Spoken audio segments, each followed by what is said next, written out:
That night when Ted Cruz inadvertently whacked his wife in the face, then inadvertently whacked her in the face again, will go down in history as the night the whole Republican establishment got whacked and their party officially became the party of Trump.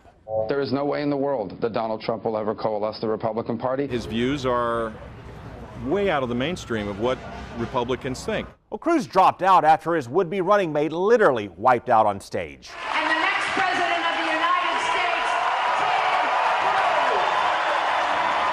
Cruz. Of course, we hate that Carly Fiorina fell, and we're glad that she's okay. But this moment was a striking metaphor for the Cruz campaign. The whole race was slipping away from him right in front of his face, and he didn't appear to notice until he crashed.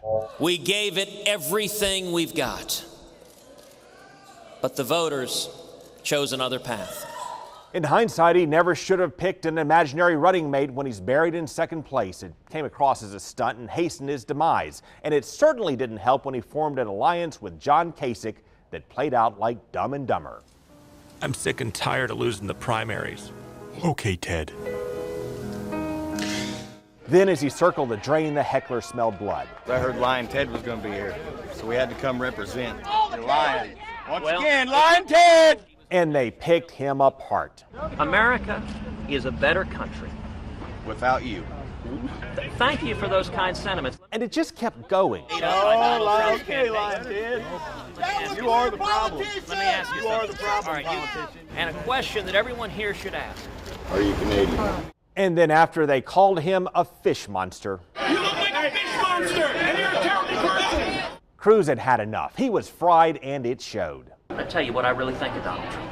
He unloaded on Trump, sort of like Marco Rubio did back when he was circling the drain. Donald Trump is a con artist. The party of Lincoln and Reagan and the presidency of the United States will never be held by a con artist. It didn't work for Rubio, and it certainly didn't work for Ted Cruz. He flamed out just as Rubio did in a blaze of insults that he may now regret because they did not line up with what he said before about Trump and about his own campaign.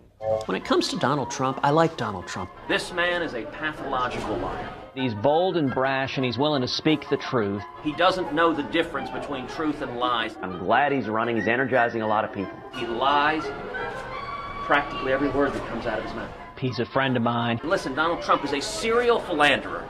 I have not responded in kind, and I don't intend to. I will continue to sing Donald's praises personally. Describes his battles with venereal disease as his own personal Vietnam.